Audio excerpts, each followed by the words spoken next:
Magandang araw kaibigan! Tuloy po kayo sa Felicidad's Channel. Sa mga kwento ng buhay at pag-ibig na hinalukay sa natatagong baul ni Felicidad. Pero bago po tayo magpatuloy, huwag niyo pong kalilimutan na i-like ang video, i-subscribe ang channel, at i-click ang notification bell para lagi kayong updated sa mga parating pa na upload.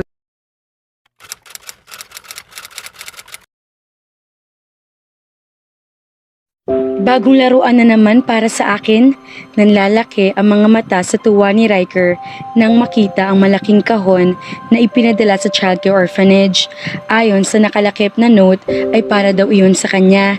Ipinadala ni na Mr. and Mrs. Ho, ang mag-asawa na malapit nang mag-ampon sa kanya. Ang bait talaga na mag-aampon sa iyo, Riker, nakangiting wika ni Jonas. Kasama niya si Jonas at ang isa pa nilang kaibigan na si Blake na ipatawag siya ng madre at sabihin na may bagong delivery raw para sa kanya. Tinignan ni Riker si Jonas. Wala siyang nakikita na halong inggit sa mukha nito. Saya talaga ang nakikita niya roon para sa kanya. Mabait din naman ang mag-aampon sa iyo ah. Alam ko, pero hindi ganito si Mama Elvira. Hindi ako spoiled sa kanya. Hindi naman sa nagre-reklamo ako dahil hindi ko rin gustong ma-spoiled. Pero nakakatuwa talaga ang mag-aampon sa iyo, Riker. Mahal na mahal ka talaga nila.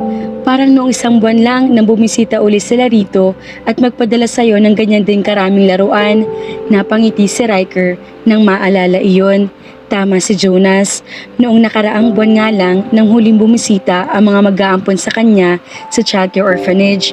Sa mga magkakaibigang foreigner na bumisita sa bahay ampunan na halos naging tirahan na niya simulat sa pulbata pa, ang mag-asawa ang madalas na bumibisita ng paulit-ulit. Matagal ang proseso ng pag-aampon. Kaya naman, kahit matagal nang nakapili ang mga magkakaibigang iyon ng batang aampunin, ay hindi rin maaaring madala si Riker na mag-asawang Mr. Wesley Ho at Mrs. Sanchi Ho sa Korea kung saan nakabase mga ito. Unang kita pa lang sa kanya ay gusto na ni Mr. and Mrs. Ho na ampunin talaga siya. It was love at first sight, ayon sa mag-asawa. Ganoon din naman si Riker, ang mag-asawa na yata ang pinakamabait sa lahat ng magkakaibigan na bumisita sa childcare orphanage noon para subukan na mag-ampon. Ayon din sa kwento, sina Mr. and Mrs. Ho ang sinasabing pinaka-interesado mag-ampon at nagpasimuno sa mga kaibigan na mag-ampon din ng mga bata. Ikinokonsidera ni Riker na napakaswerte niya para siya ang mapili na mag-asawa. Punong-puno na ang cabinet ni Riker ng mga laruan dahil halos buwan-buwan nga na nagpapadala sina Mr. and Mrs. Ho. Bukod pa iyon sa ilang beses na personal na dinadalo siya ng mga ito. Ayon sa mag-asawa ay wala naman daw problema dahil malapit lang ang Korea sa Pilipinas. At madalas na dumadalaw ang mga ito sa kanya kahit hindi pa tapos ang paglalakad ng mga papel para maampon siya. Kagaya ng nakaugalian ay ipinamigay rin si Riker ang mga laruan. Inabutan niya ng ilan si Jonas at ganoon din si Blake. Pero hindi kagaya ni Jonas ay tumanggi si Blake ngayon. Huwag mo nga akong gawing charity, Riker. Tila nagalit pa ito ng pilitin niya. Iyon bang iniisip mo tuwing mamimigay ako ng laruan? Tanong niya. Hindi ko kailangan ng mga laruan, nakaingos pa ng wika ni Blake. Kaya lang naman ako nandito ay sinamahan lang kita. Huwag mo akong kaawaan, kumunot ang noo ni Riker.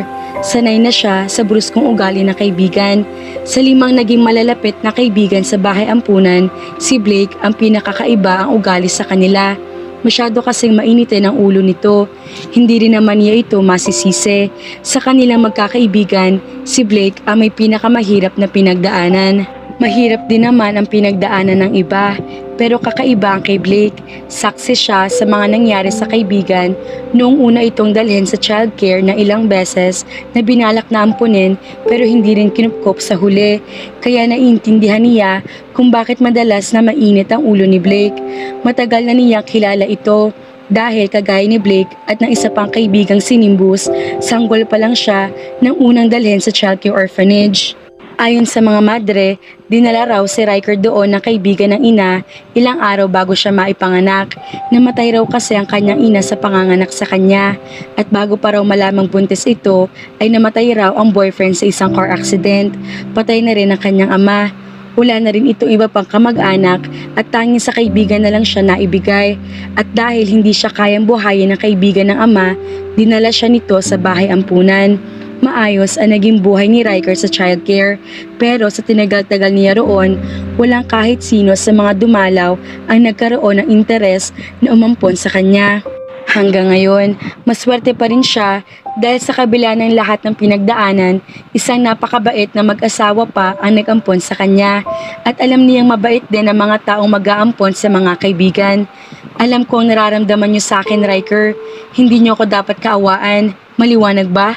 Ramdam ni Riker na tila mababasag ang boses ni Blake. Napabuntong hininga siya. Naalala niya na minsan ang nasabi ni Nimbus na baka raw kaya ganoon si Blake kapag binibigyan ng laruan ay naiinggit ito. Ilang beses na kasi na nagkakaganoon si Blake tuwing binibigyan niya ng ilang gamit na padala sa kanya ng mga mag-aampon. Hinawakan niya ang balikat ni Blake. Ngumiti siya. Hindi, maswerte tayo eh. Sa lahat ng mga bata sa childcare, tayo magkakaibigan ang masuswerte. Aampunin tayo ng mga banyaga. Hindi lang basta mga banyaga, mga mayayaman at kinikilalang tao sa kani-kanilang bansa. Hindi tayo dapat kaawaan. Hindi mo rin dapat iniisip na iyon ang iniisip ko sa iyo, maliwanag ba? Tumango si Blake. Hindi naman kasi ito maiiwan sa bahay ampunan. May aampon din sa kaibigang isang sikat na pintor mula sa Italy. Hindi man kagaya ng ibang mag-aampon na madalas sa binibisita, ang aamponing bata ay mukhang maayos naman ang mag-aampon kay Blake. Isama pa na hindi papayagan ng officers ng bahay ampunan kung malalaman na hindi makakabuti para kay Blake ang mga mag-aampon. Lahat na mag-aampon ay tinitingnan din ang karakter bago payagan na mag-ampon ng isang bata. Magiging maayos ang buhay ni Blake. Ganoon din ang iba pang mga kaibigan at lalong-lalo na siya. Ramdam na ramdam ni Riker ang kanyang magiging buhay at kinabukasan doon. Kaya naman, excited na siya para doon. Nagpahanda pa ang mga nagampon kay Riker sa malaking bahay ng mga ito sa Seoul, South Korea, sa araw na nagawa na siyang dalhin doon. Opisyal na siyang naampon, kaya inimbitahan ni na Mr. and Mrs. Ho ang malalapit na mga kaibigan para ipakilala siya na isang legal na ampon at daladala na ang apelyido ng mga ito. Walang pagsidlan ang saya ni Riker. Matatapos na ang kasayahan nang dumating ang mga bisita na kanina pa inaasahan ni na Mr. and Mrs. Ho. Ayon sa kinikilala mga magulang ay ang mag-asawa raw ang pinakamatalik na kaibigan ng mga ito. Magkababata raw kasi ang kanyang ama at ang lalaki sa mag-asawa. Nakita nga agad ni Riker ang closest sa mga nag-ampon sa kanya at ng bagong dating na mag-asawa. Nagyakapan pa mga ito na parang kay tagal na hindi nagkita. Ipinakilala ng mga nag-ampon sa kanya ang mag-asawa. Manasayo banggap sumnida, nakangiting wika ni Riker sa wikang Koreano na ang ibig sabihin ay pleased to meet you. Ganoon din kami sa iyo, Riker, nakangiting wika ng ginang. Kumunot ang noo ni Riker.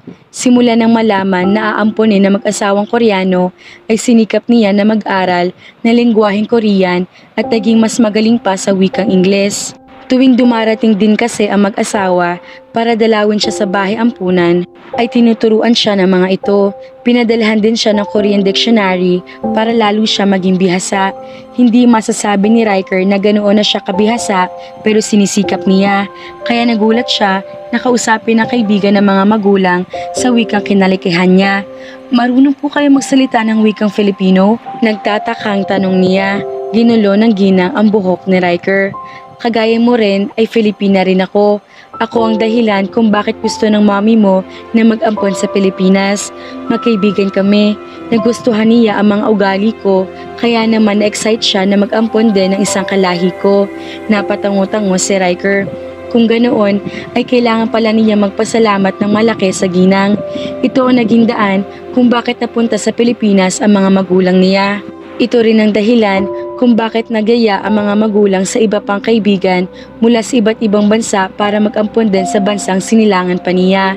Kaya magkakaroon din ng maayos na buhay ang mga kaibigan niya ay dahil sa ginang na ito. Akmang magsasalita na si Riker nang biglang mula sa likuran ng mag-asawa ay may lumabas sa batang babae.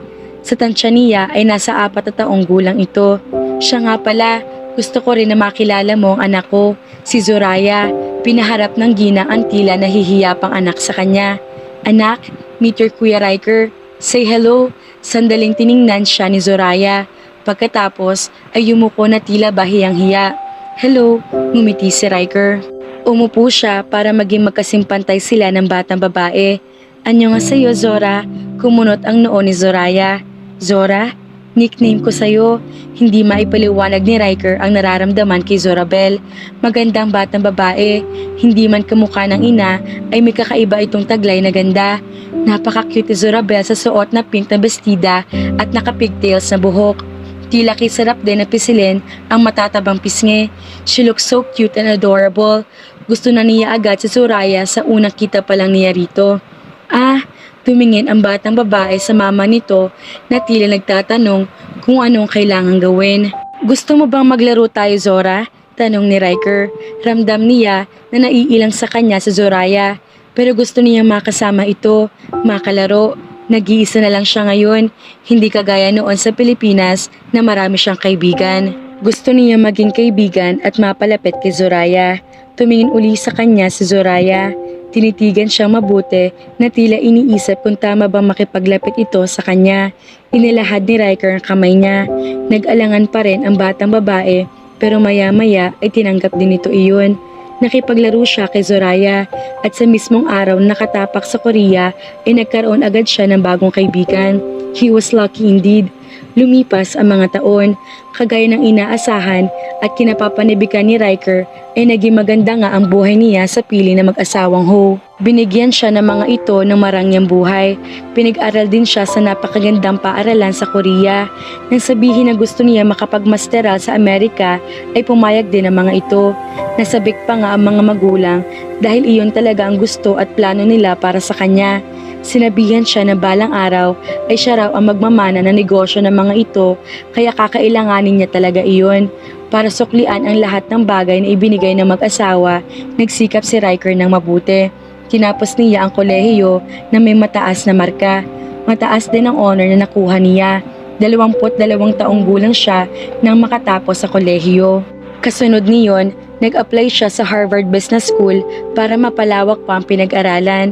Swerte naman at natanggap siya. Sa kasalukuyan ay 1 taon na rin siya nag-aaral doon. Bakasyon lang niya ngayon kaya nagawang bumalik ulit sa Korea. Bukod sa pagbisita sa mga magulang, importante rin para kay Riker ang bisitahin si Zoraya. 17 taong gulang na ngayon si Zoraya. Kagaya ng naisip noong bata pa ang babae, lalaki itong maganda. Namana nito sa ama ang maputi at makinis na kutis pati na rin ang singkit na mga mata. Ang mahinhin at feminine na ugali naman ng dalaga ay minana sa ina. Maitim, mahaba at malasada rin sa kintab ang buhok ni Zoraya kagaya ng ina. She looks so simple yet so perfect. Nanatili pa rin naman sila na magkaibigan sa nakalipas na mga taon. Kayang aminin ni Riker na kaya gusto niyang bumisita ay dahil importante sa kanya si Zoraya. Namimiss din niya ang dalaga. Nakakapag-usap pa rin naman sila kahit nasa ibang bansa siya pero hindi ganoon kadali. Hindi pa kasi ganoon kabago ang teknolohiya ng panahong iyon.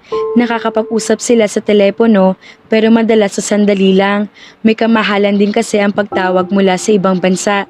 Kahit mayaman sila ay hindi niya gusto maging abuso sa mga magulang kaya madalas ay tinitipid din niya ang baon. Isama pa na hindi rin mahilig sa mga ganoon si Zoraya. Kaya nasabik si Riker na makabisita uli siya. Ngayon ay maaaring makita at makausap na niya na matagal si Zoraya. Nang dumalaw siya sa bahay ng mga ito, sinabi ng ina ni Zoraya na nasa eskwelahan ng dalaga. Sinabihan siya ng mama nito na kung gusto niya makita at makasama agad ang dalaga ay maaaring sunduin niya ito roon. Kaya naman sinundo niya ito at naging madali lang iyon sa kanya. Nakita agad niya si Zoraya pagkalabas na eskwelahan. Riker? Nakarating ka, wika ni Zoraya.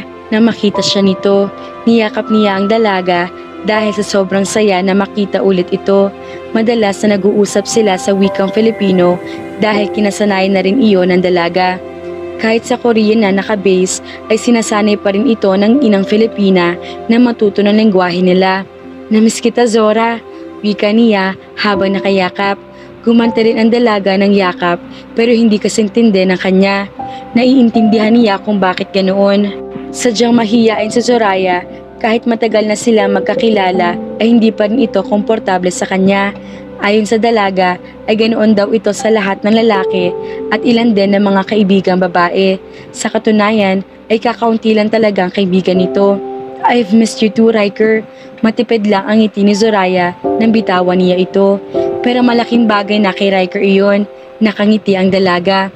Masaya siya na nagagawa niya itong pangitiin. Isama pa na kagaya niya ay na-miss din siya ni Zoraya. Pinapahalagahan niya iyon ng husto. Ipinamulsa ni Riker ang mga kamay. So would you like to have a snack with me? You know, catch up on old times? Sandaling bumalik sa mukha ni Zoraya ang pag-aalinlangan pero pumayag din ito sa gusto niya. Nagpunta sila sa isang cafe. Tila sila magkarelasyon na nagde-date roon. Halos si Riker lang ang nagsasalita sa buong panahon ng pag-uusap nila ni Zoraya. Hindi sa hindi niya pinagbibigyan na magsalita ang dalaga. Sa totoo lang ay nagtatanong din siya rito pero sadyang mailap at girl of few words lang talaga ang babae. Sumasagot naman si Zoraya pero tila wala itong interes. Pero kapag nagkukwento siya ay ramdam na nakikinig ito sa kanya. Masasabi niya na marami siyang dahilan para ma-turn off kay Zoraya. Dahil na rin sa tila kawalan nito ng interes na kausap siya. She seems so boring, pero kahit naiisip at ilang beses na iyong pinag-iitan sa sarili, ay ayaw pa rin pumasok niyon sa isip niya. Malakas ang isang bahagi na nagsasabing gusto niya makasama si Zoraya. Gusto niya itong makita. Gusto kasi niya si Zoraya. Hindi sigurado ni Riker kung paano nagsimula pero gusto niyang dalaga. Gusto niya ito palaging makita at makasama. Sa kabila ng lahat, masaya rin siya na makasama ito. Maraming babae ang nakilala at naging kaibigan ni Riker. Pero madalas ay si Zoraya pa rin ang nasa isip niya. Kahit noong bata pa sila at ilang ito sa kanya, gusto pa rin niyang ipilit ang sarili sa dalaga. Palagi niyang iniisip na kaya ganoon ay dahil sadyang mahiyain talaga si Zoraya. Ganoon din naman kasi ito sa mga kaibigan sa Korea. Pero pumasok na rin sa isip ni Riker na hindi ito dapat maging ganoon sa kanya. Bata pa lang si Riker ay magkakilala na sila. Nakikipaglaro siya dito palagi. Madalas pa nga na dinadalaw niya ito sa bahay. Hindi basta-basta ang pagsasama nilang dalawa. Pero sa kabila ng pagtataka, sinantabi na lang iyon ni Riker.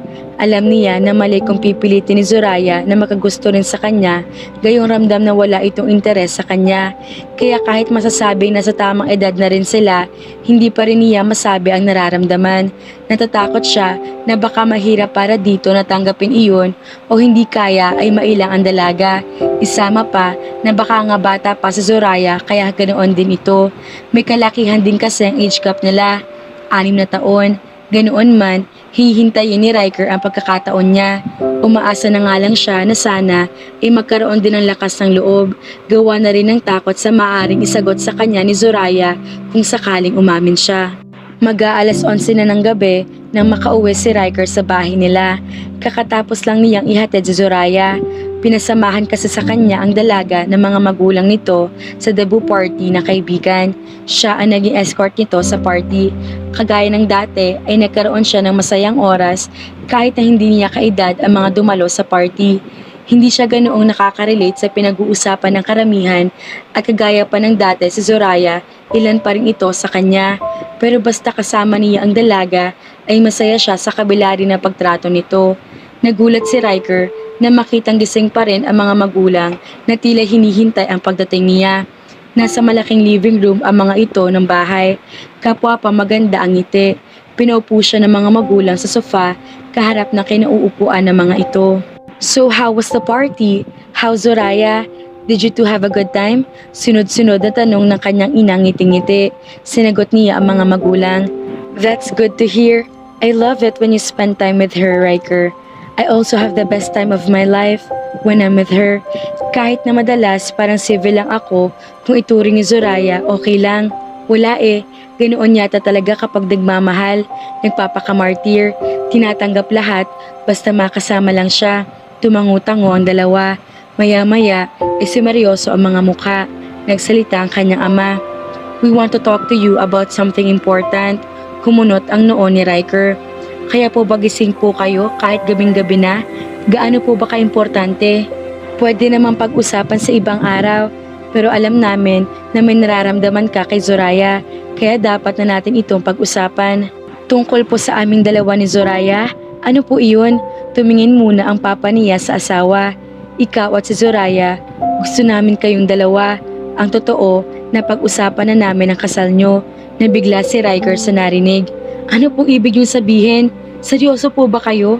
Tumango ang kanyang ama. Mga bata pa lang kami ni Yauti ay pinag-usapan na namin na ang mga anak namin ay magpapakasal.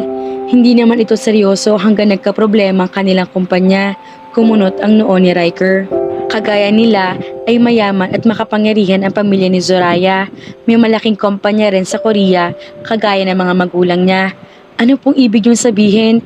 Tinulungan ko ang kumpanya nila hindi dahil magkaibigan kami ni Yauti, dahil ginamit niya si Zoraya bilang kapalit. Nakita namin kung gaano mo kagusto si Zoraya. Naisip namin na ito mas makabubuti ang ipakasal kayong dalawa. Mahal ka din ang pamilya ni Yauti. Gusto namin kayo para sa isa't isa, para maging isang malaking pamilya tayo. Pero hindi po ba napaka-unfair naman? Lumapit sa kanyang ama at hinawakan ang balikat niya. Arranged marriages are common in Korea, Riker. Kami ng iyong ina ay produkto ng arranged marriage at maayos naman kami. Masaya tayo. Alam ko na hindi ito magandang balita, pero nakikita namin na masaya ka kay Zoraya. Kaya pumayag na kami na ipakasal ka kay Zoraya. Tumango-tango si Riker. Tama po kayo, gusto ko si Zoraya. Para sa akin, hindi iyon magiging problema. Pero alam na po ba ni Zoraya ito? Anong kanya naging reaksyon? Tinanggap ba niya? Nagkatinginan ang mga ito. Kinausap na siya ni Yauti at Zenaida. Sabi nila, tanggap daw naman ni Zoraya ng buong puso. Wala na magiging problema, Riker. Sa mga sinabi ng magulang ay nabuhayan ng loob si Riker. 3 araw matapos aminin ng mga magulang ang totoong estado nila ay niyaya ito ni Riker na lumabas. Gusto niyang makausap ang dalaga tungkol sa inamin ng mga magulang. Gusto niyang personal na marinig mula kay Zoraya kung ano nga ba talaga ang nararamdaman nito para doon. Luckily, pumayag naman ito. Dinala niya ang dalaga sa Seoul Tower sa isang national landmark sa Seoul, South Korea. Maraming attractions at lugar silang mapupuntahan sa lugar kaya doon niya napili na dalhin si Zoraya. Habang naglalakad sila paakyat ay hindi napigilan ni Riker na hawakan ang kamay nito. Naramdaman niya na bahagya pang nanginig si Zoraya sa ginawa niya. Tumingin ito sa kanya. Nagtatanong ang mga mata. Hindi ka ba naiinggit sa kanila? Halos lahat kasi na umaakyat sa tower ay tila magkarelasyon. Dahil magka-holding hands, hindi nagsalita si Zoraya. Nanatili lang itong nakatitig sa kanya. Ngumiti si Riker. Inilapit niya lalo ang sarili at hinawakan ang pisngi nito. Huwag kang matakot, Zora. Riker ay... Bumuntong hininga ito. Nahihiya ako. Hindi dapat natin ginagawa to. Hindi nga ba? Tinitigan uli siya ng dalaga ng mabuti. Hindi pa. Hindi pa naman opisyal ang engagement natin. Kung ganoon, totoong alam mo na nga. Kailan mo pa nalaman? Last month, maikling sagot nito. And you are okay with it? Kahit na inamin ng mga magulang ang naging sagot ni Zoraya, gusto pa rin ni Riker na makasiguro. Kahit gusto niya ang dalaga, ay ayaw rin naman niya na ipilit ang sarili. Gusto niyang sa bibig mismo ni Zoraya marinig na maayos lang sa dalaga ang lahat. Lies can be fabricated, lalo na kapag gustong-gusto ng taong nagsabi ng mga iyon na marinig ang mga ganoon.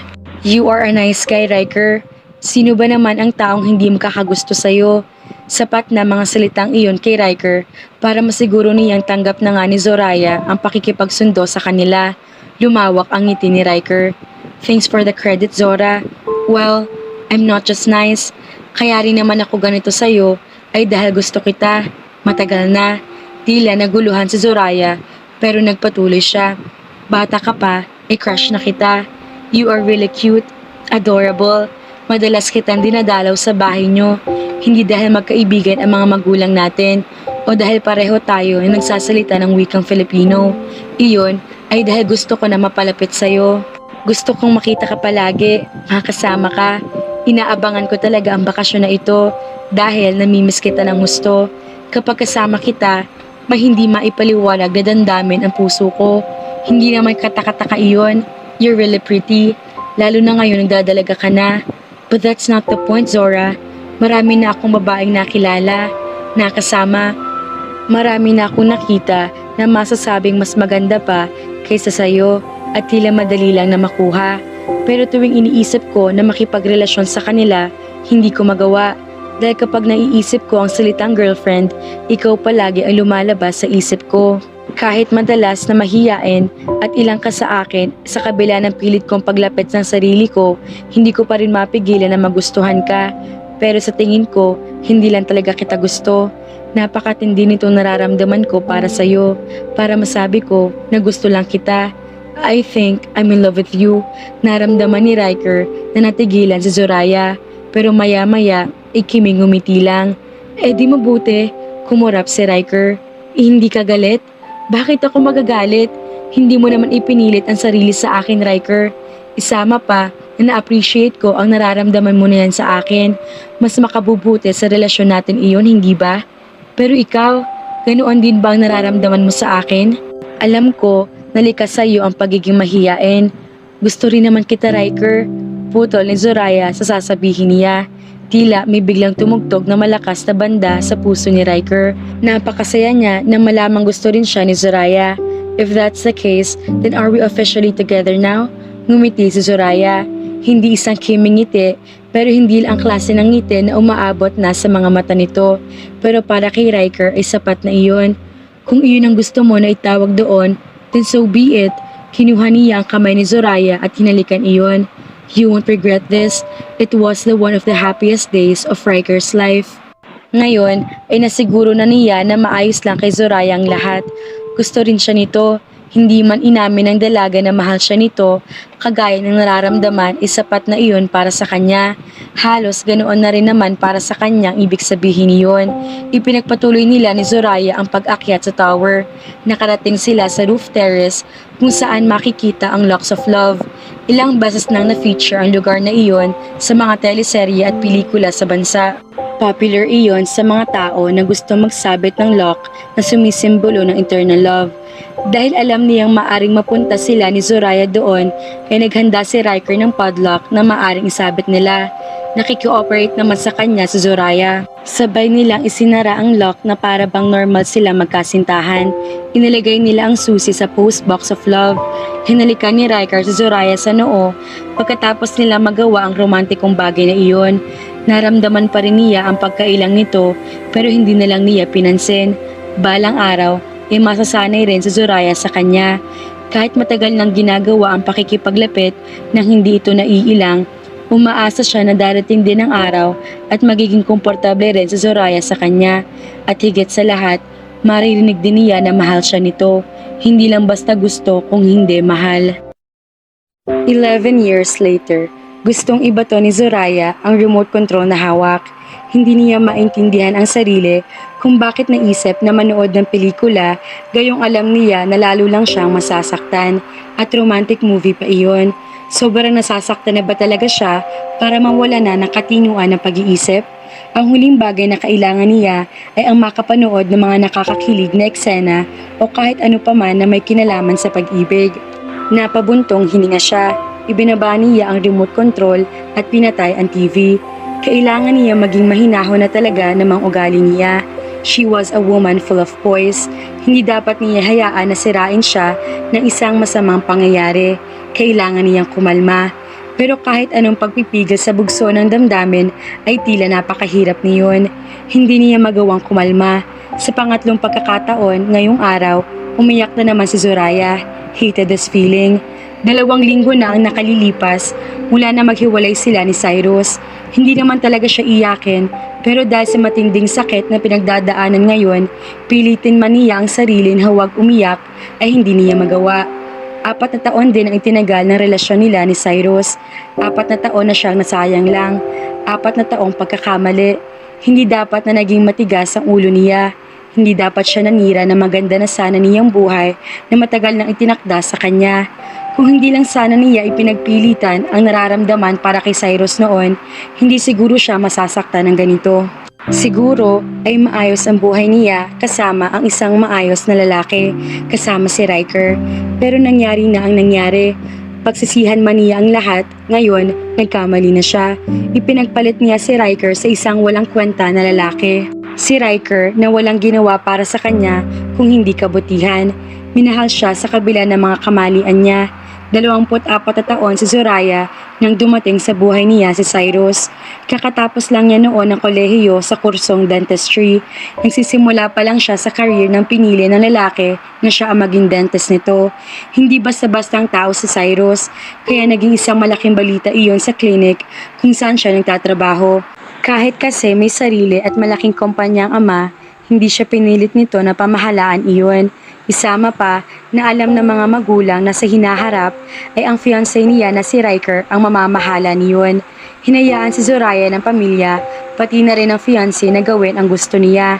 Basta masaya raw siya sa ginagawa ay walang problema sa mga ito. Doon sila nagkakilala ni Cyrus. Isang sikat na rockstar si Cyrus sa Korea at halos lahat yata ng babae sa buong Seoul ay may crush sa lalaki.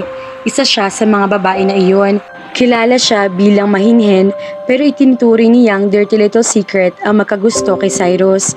Naagaw ni Zoraya ang interes ni Cyrus kaya siyang pinili nito na maging opisyal na dentista kahit nabaguhan pa lamang siya na minsan madalaw ito sa sikat din namang klinik nila. Dahil na rin lihim na hinahanga ng rockstar ay nagustuhan niya iyon. Pero hindi lubos na maisip noon ni Zoraya na iyon pala ang maaaring simula ng isang gulo. Hindi kasi nagtagal ay nagtapat sa kanya si Cyrus at inaming gusto siya nito. Gusto niya si Riker pero ramdam ni Zoraya na kakaiba ang nararamdaman niya kay Cyrus. Malakas ang tibok ng puso niya kapag nakikita ito. Kinikilig siya kapag nakakasama ang rockstar at hindi niya nararamdaman iyon kay Riker. Mahina ang loob ni Zoraya pero sa unang pagkakataon, sinubukan niya magsalita sa mga magulang tungkol sa nararamdaman kay Cyrus. Inisip niyang mahal na niya ang huli kaya ginusto nitong ipaglaban. Hindi naging madali ang lahat. Gusto ng mga magulang niya si Riker para sa kanya. Isama pa na masasaktan din niya ito at ang pamilya nito. Pero ipinaglaban ni Zoraya ang nararamdaman. Hindi niya masasabi na naging maayos ang lahat pagkatapos niyon. Pero humanga siya sa sarili na nagawang ipaglaban ang sariling kasiyahan at nararamdaman. Nagtagal ng 4 na taon ang relasyon nila ni Cyrus. Mahirap magkaroon ng nobyo na rockstar at pinagkakaguluhan ng kapabaihan pero naging maayos din ang lahat. Mabait si Cyrus, may pagka-agresibo man pero marunong din itong rumespeto. Nang dumating sa 3 taon ng relasyon nila ay niyaya siya nito magpakasal. Pumayag siya. Maayos ang lahat sa pagitan nila hanggang sa dumating ang punto na nasangkot ang fiancé sa maraming issue dahilan para unti-unti itong bumagsak. Dahil din doon kaya ilang beses na nauurok ang kasal nila. Hindi naging madali para kay Cyrus ang tanggapin ang lahat. Naging mainitan ang ulo nito at tila nag-iba rin ang trato kay Zoraya. Naging on the rocks ang relasyon nila sa kabila ng pagiging engaged. Ang pagiging musikero ang natatanging kinabubuhay ni Cyrus. Tila buhay na nito iyon. At sa kabila ng lahat, hindi sinukuan ni Zoraya si Cyrus. Mahal niyang fiancé at baliwala sa kanya kung malaos man ito. Pero mataas ang pride ni Cyrus. Ayaw nito maging kawawa sa relasyon. Kaya kinausap siya nito at sinabing susubukan na pumasok sa corporate world. Tutal ay may-ari daw ng isang malaking kumpanya ang kanyang ama. Nararapat daw siguro bilang magiging asawa niya ay marunong din si Cyrus sa business. Lalo na at alam nito na wala siyang interes doon. Pero nang malaman nito ang kondisyon ng kumpanya nila at kung sino ang nagmamana niyon kapag nag-resign na ang kanyang ama ay nawalan ito ng pag-asa.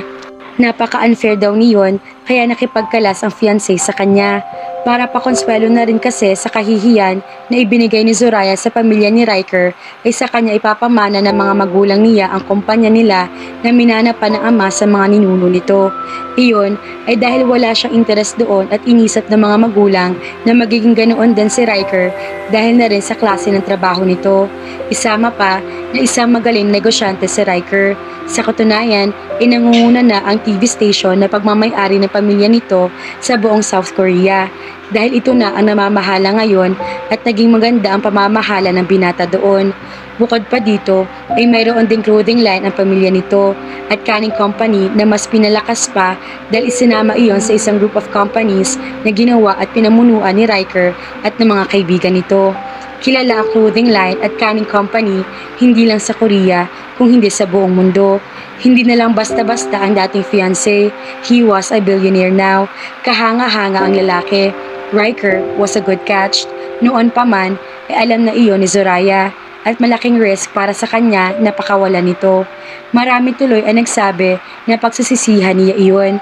Pero dahil sa matinding nararamdaman para kay Cyrus ay hindi niya ininda iyon. Masyado kasi siyang nabulag ng kakaibang naramdaman para sa rockstar noon. Now, she was suffering all the consequences. Naging napakarupok ng pag-ibig sa kanya ni Cyrus. Kung mahal siya ng fiancé, tatanggapin nito ang sitwasyon nila. Mamahalin siya sa hirap man o ginhawa. Pero na makitang tila wala na ring patutunguhan ang buhay at nalamang ganoon din ang kanya, binitawan na lang siya nito basta. Kahit niyaya na siyang pakasalan, ay binawi na lang basta iyon ni Cyrus dahil sa mga dahilang iyon. Zoraya knew she did not deserve to be treated that way, but maybe she deserved the pain. Dahil ganoon din ang ginawa niya noon kay Riker. Minahal siya ni Riker, tinanggap siya sa kawila ng lahat. Karma siguro niya ang sakit dahil hindi niya pinahalagahan iyon. Narinig ni Zoraya ang pagbukas ng pinto. Nang tumingin siya roon, ay nakita ang Koreanong ama. Nang makita ang ama ang hitsura niya, ay otomatikong nagdilim ang mukha nito. Kasunod nitong pumasok ang ina sa kwarto. Anak, naramdaman niyang nalulungkot ang ina para sa kanya. Malambot ang mukha nito, tila naaawa sa kanya. Kaiba naman sa kanyang ama, nilapitan siya ng mga ito. How many times will you cry because of that guy, Zoraya? Galit na sabi ng ama. You look so miserable. Napahikbe si Zoraya. Alam niya iyon, pero masyado siyang nasaktan sa paghihiwalay nila ni Cyrus. Ang dami niyang isinakripisyo para sa nararamdaman sa nobyo, para mapupunta lang pala iyon sa wala. Napakahirap tanggapin. We can't blame him, Yauti. She fell hard for the guy. She doesn't deserve this. Nagngit-ngit ang ngipin ng kanyang ama. If she just stuck it out with Riker, she surely wouldn't be feeling like this. I knew it. Cyrus wouldn't do our only child any good. He would just hurt her in the end. Noon pa man, ay hindi na gusto ng ama si Cyrus sa kanya. Hindi raw ito nararapat para sa kanya dahil na rin sa magulong pamumuhay nito. Pinalaki siya ng mga magulang niya na mahinhin kaya hindi siya bagay sa isang kagaya nito. Ilang beses din niyang sinabihan ng ama pero hindi siya nakinig. Sa kabila ng pag-ayaw ng mga ito ay ipinagpatuloy niya ang relasyon kay Cyrus. Ganoon man, hindi rin naman siya pinigilan ng mga ito. Ipinaparamdaman ng hayagan na ayaw kay Cyrus at sa relasyon nila pero tanggap pa rin siya ng mga magulang. Tumingin kay Zoraya ang ama. Kung nakikinig ka lamang sa akin noon, huminahon ka, tapos na ang lahat, nakaraan na iyon. Wala nang silbing engagement nila ni Riker. May sarili ng buhay si Riker ngayon. Pagpapakalma naman ng kanyang ina sa ama. Totoo ang sinabi ng kanyang ina. Alam ni Zoraya na naging mahirap para kay Riker ang nangyari, pero eventually, nakamove on din ang binata. Kahit kasi hindi naging maayos ang lahat sa pagitan nila, ay sinusubaybayan pa rin niya ang buhay nito. Bukod na rin sa madalas itong pagkwentuhan sa kanilang bahay.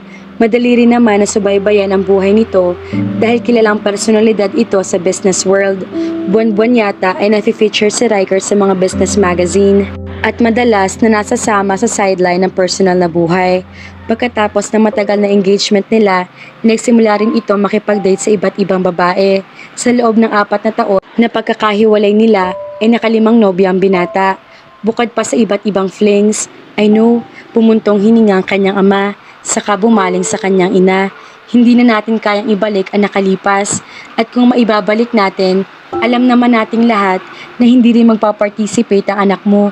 Masyadong malaki ang kanyang pinagbago dahil sa lecheng rockstar na iyon. I'm sorry. I'm really sorry. I know I failed both of you, pero sana maunawaan ninyo ako. Ipinaglaban ko lamang ang aking nararamdaman para kay Cyrus. Nagpatuloy sa pag-iyak si Zoraya. Napakahirap sa akin ang lahat at ngayon ako ang nagsisisi at sang-ayon ako kung maibabalik ko lang ang lahat. Nagkatinginan ang mga magulang ni Zoraya pagkatapos niyang sabihin iyon. Punong-puno siya ng pagsisisi pero wala na rin siya magagawa. Pinili niya ang nararamdaman kay Cyrus. Nagtiwala siya sa lalaki na mamahalin siya nito at hindi sasaktan bilang nobya. Sa kabila ng pag-ayaw ng mga magulang at gulo na dadalhin ng pag-ibig kay Zoraya sa kanyang buhay, niyakap niya iyon. Pero baliwala din ang lahat ng sakripisyo niya. Kung ipinagpatuloy lang sana niya ang relasyon kay Riker noon, hindi siguro siya magkakaganito. Riker was the nicest guy in the world. Bata pa lang siya, ay ramdam na niya iyon. Kilalang kilala niya ito. Napakaganda rin ng reputasyon nito kung ikukumpara kay Cyrus na madalas sasabihan ng ama na marungis na klase ng trabaho at pananamit. Pero nagbulag-bulagan siya sa lahat. Ngayon ay nagdurusa siya. Isinubsob ni Soraya ang ulo sa malaking unan. Ibinuhos niya roon ang lahat ng sakit at pagsisisi na nararamdaman na hindi niya alam kung hanggang kailangan niya pahihirapan. Napataas ang isang kilay ni Riker nang mabasa mula sa cellphone ang isang mainit na balita sa South Korea. Kasalukuyan siya nagbabrowse ng internet ng balita tungkol sa bansa kung saan siya nakabase. Kahit nitong mga nakaraan ay madalas na hindi siya umuwi roon. Gusto niyang manatiling updated sa mga balita. Lalo na ngayong mga panahon na iyon. Ganoon kadali? How dare he? Sambet ni Riker sa isip. Ayon sa bali-balita, ay may bago na raw karelasyon ngayon sa Cyrus. Isang sikat na rockstar na kamakailan lang ay unti-unti nang bumabagsak ang kasikatan. Ito rin ang pinaka-nakinaiinisan niyang lalaki sa mundo, ang lalaki ng agaw kay Zoraya. 2 linggo ang nakakaraan na ibalita ng mga magulang niya ang nangyari sa kanyang dating fiancé. Naghiwalay na raw ito at ang lalaking ipinagpalit ito sa kanya. Naalala pa niya ilang sandali siyang natigilan nang marinig ang balita na iyon. Masakit para sa kanya ang paghihiwalay nila ni Zoraya, lalo na at kahit ipinagkasundo lang sila ay minahal niya ang dating fiancé. Pero nasaktan din siya na malamang nasaktan ng dalaga, lalo na ngayon sa balita na madali lang itong napalitan ni Cyrus. Kung hindi na sana siyang pinili mo, Zora, hindi ka siguro masasaktan, ani ni Riker sa isip. Dapat ay magdiwang siya dahil ngayon ay nakita ng dalaga ang consequences ng pag-iwan sa kanya. Pero hindi niya ugali na magsaya sa mga misfortune ng iba. Napailing-iling na lamang siya nang malaman. He felt sorry for his former fiancé. Ayon sa balita, ay magkarelasyon na ngayon si Cyrus at ang isang sikat na artista sa South Korea. May larawan din ang dalawa na tila kay saya-saya na para bang hindi galing ang lintik na lalaki sa isang mahabang relasyon. Engaged pa naman din sina Zoraya at Cyrus. Pero ngayon ay napakabilis lang na pinalitan ng lalaki ang dating fiancé. Nakaramdam ng ines si Riker, pero gusto rin niyang maines sa sarili. Hindi na dapat siya nakakaramdam ng ganoon. Matagal nang walang halaga para sa kanya si Zoraya. Nalimot na niya ito, hindi na dapat siya nag-aalaga. Naging masakit para sa kanya ang paghihiwalay nila, kaya dapat ay wala na siyang pakialam. Pero apektado pa rin siya.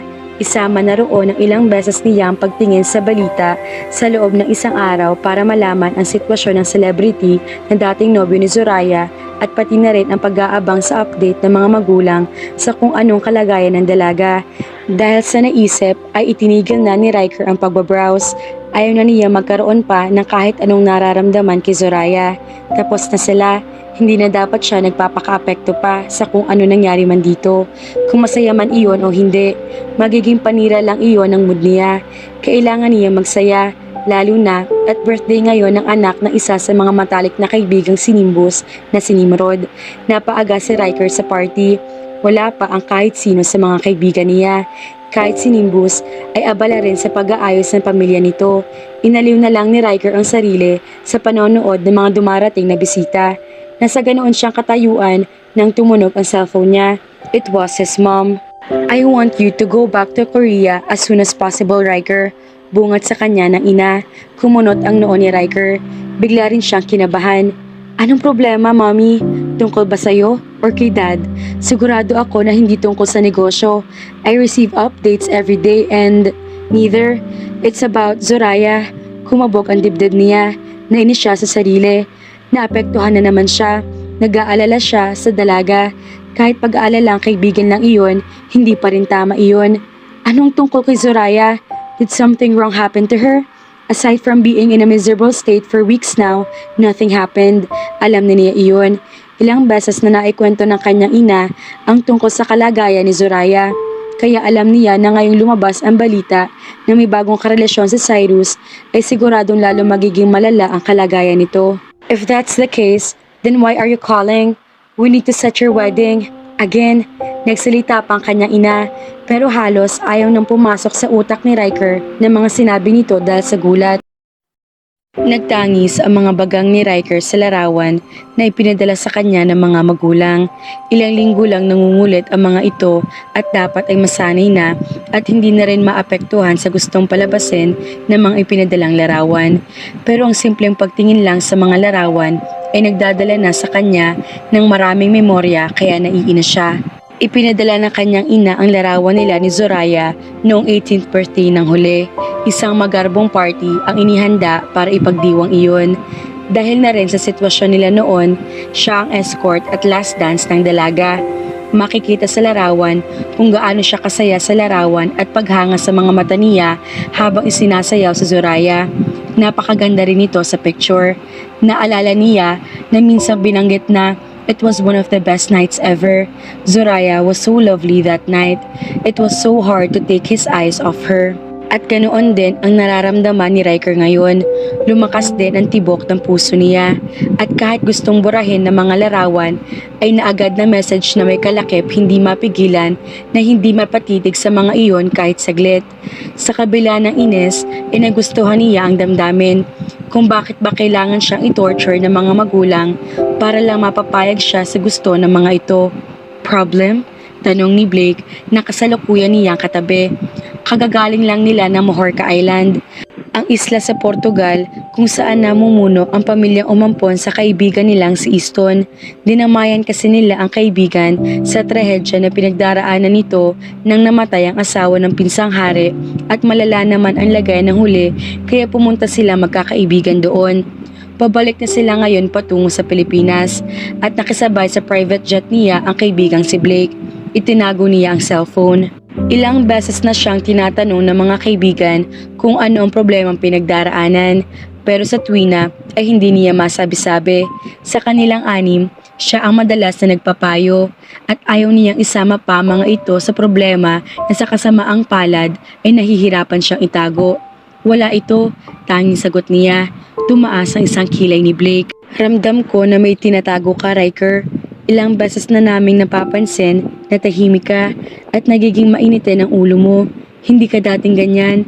Ang hula namin ay problema mo raw iyon sa mga magulang mo dahil narinig ni Jonas na hindi lang ito basta-basta na problema sa magulang, Blake. It's more than that. Kumunot ang noo ni Blake. Anong ibig mong sabihin? Alam naman natin na ikaw ang may pinakamabait na foster parents. Kahit hindi ka pa nila opisyal na inaampon, ay pinapadalhan ng kung ano-ano, anong tungkol sa kanila. Are they sick?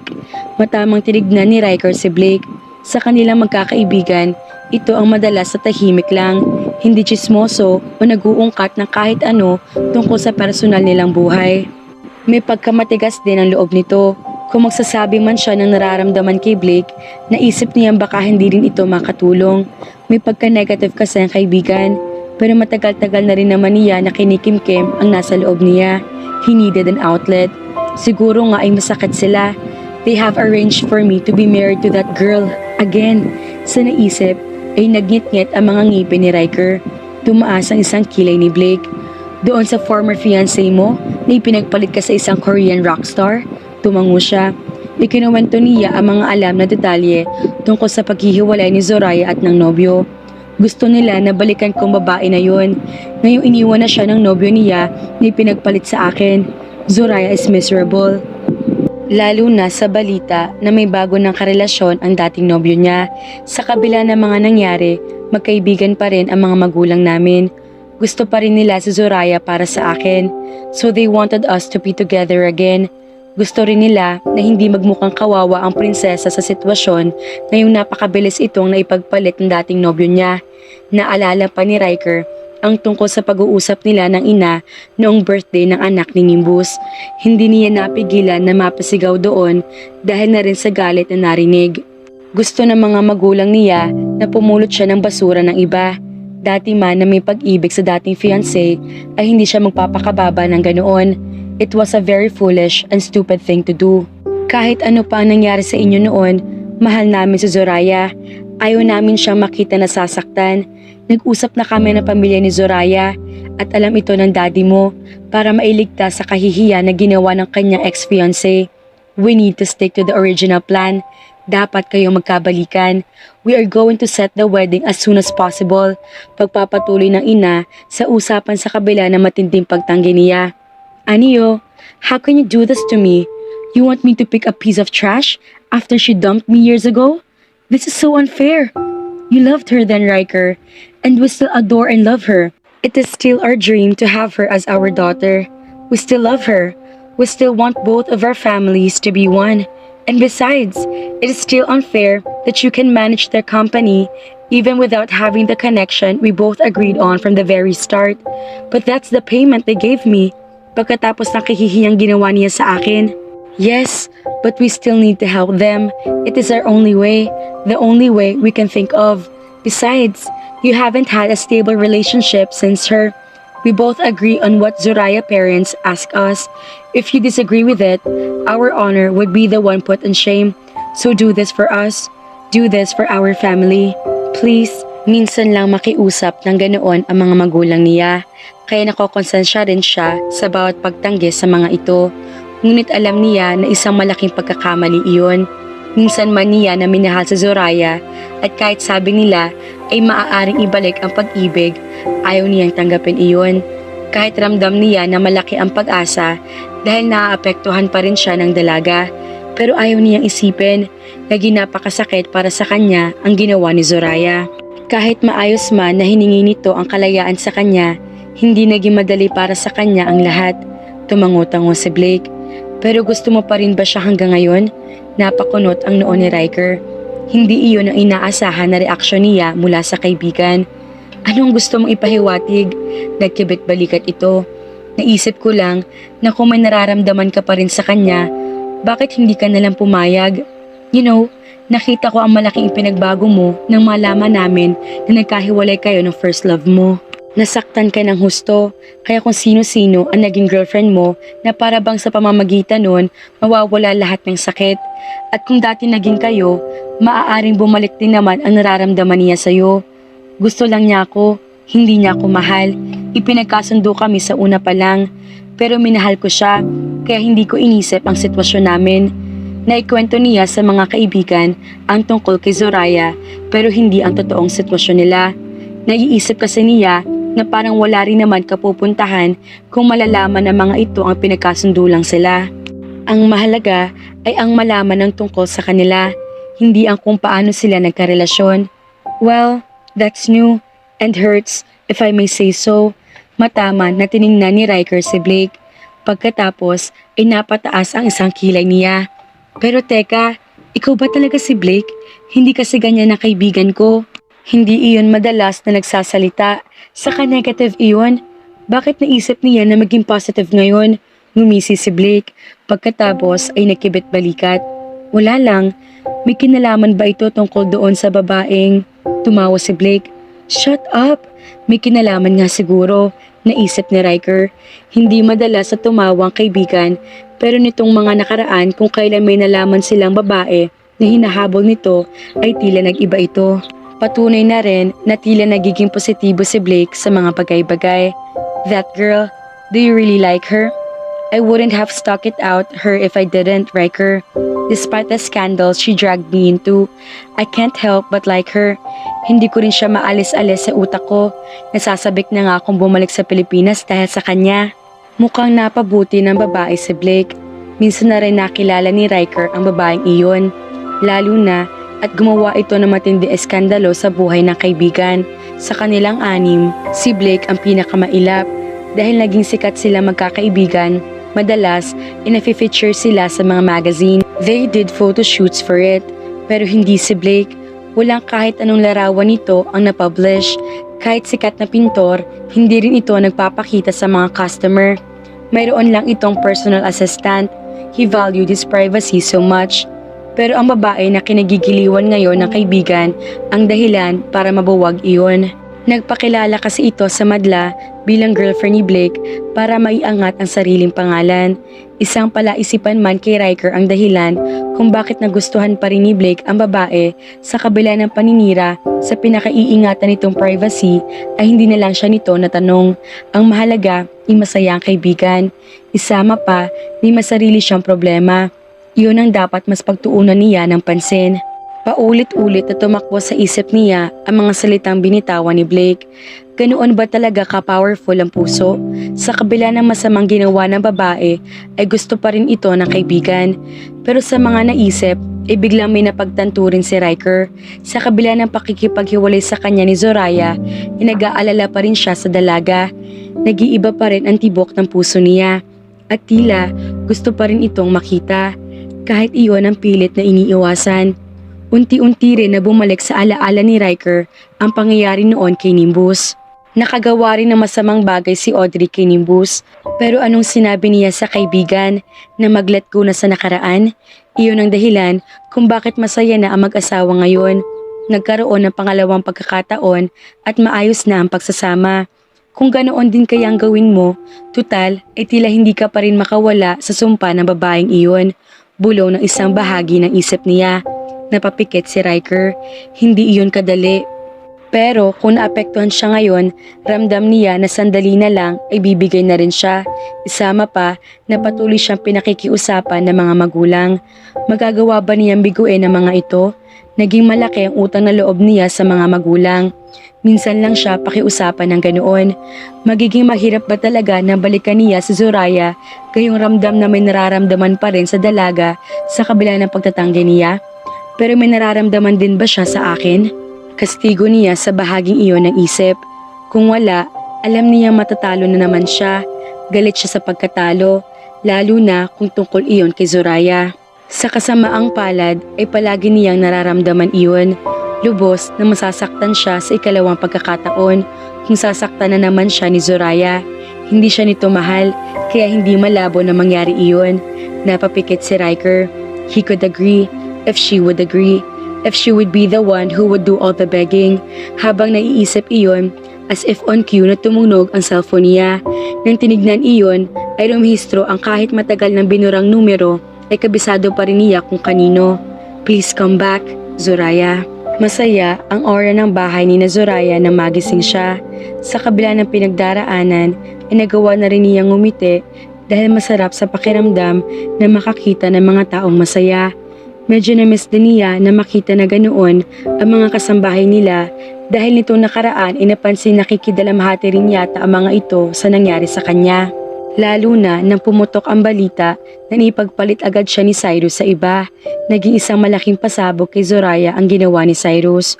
Oo, at nasaktan siya sa ginawa nitong pakikipagkalas na lang ng basta sa kanya.